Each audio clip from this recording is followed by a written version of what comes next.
Pour faire une bonne musique du web, il faut avoir une bonne mélodie. Mais lorsqu'on n'est pas très doué pour écrire, il y a une technique assez simple. Réutiliser une ancienne musique pour en faire une nouvelle. Revenons au tout début des années 2000 à 2010. À cette époque, en Europe, la dance music est partout, et les téléphones portables commencent réellement à se démocratiser. Après le succès de FL65 et son hit Blue, de plus en plus de musique se retrouve accompagnée de personnages en 3D que l'on retrouve sous différentes formes. Contrairement à maintenant où les téléphones sont connectés à internet, il fallait envoyer des SMS surtaxés pour acheter des sonneries ou des réveils accompagnés d'animations avec les mêmes personnages. L'un des leaders sur le marché français est la société Jamba, à qui on doit notamment René Lataupe, mais surtout cet autre personnage au passé bien plus intéressant. Crazy Frog.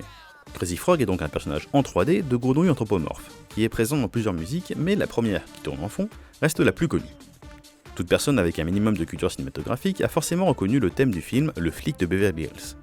Le nom de la chanson est d'ailleurs Axel F, en référence au personnage de Axel Foley, joué par Eddie Murphy dans ce même film. Mais la popularité de cette chanson vient surtout de l'autre partie de la musique, les bruitages de grenouilles. Quand on veut faire de la musique électronique, il y a en général deux techniques. Soit on est musicien et on fait tout de A à Z, soit on utilise des sons déjà tout faits. Mais là où Crazy Frog est un cas un peu à part, c'est qu'on n'a pas utilisé une musique existante ni même un instrument, mais un son provenant d'une page intitulée The Insanity Test, c'est-à-dire le test de folie. Cette page ne contenait à part le titre qu'un fichier flash avec une image de Formule 1, accompagné d'un fichier audio qui tourne en boucle.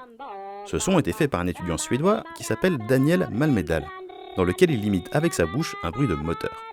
Le principe de la page était d'écouter ce son tourner en boucle le plus longtemps possible, sans pour autant devenir fou ou éclater de rire. Mais vous allez voir que l'utilisation de samples s'étend à bien plus que la musique. En effet, pour être à la mode à la fin des années 90, il fallait avoir un téléphone portable, mais pas n'importe lequel, pas un Motorola ou un Ericsson comme son père, mais un Nokia.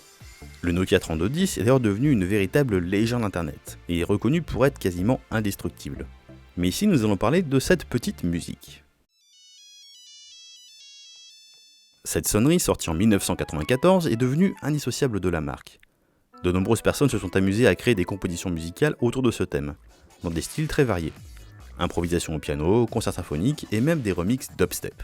Mais ce que peu de personnes savent, c'est que ce thème n'a pas été créé par Nokia, et provient des mesures 13 à 16 d'une composition pour guitare de Francisco Tárrega, datant de 1902 et intitulée Grande Valse.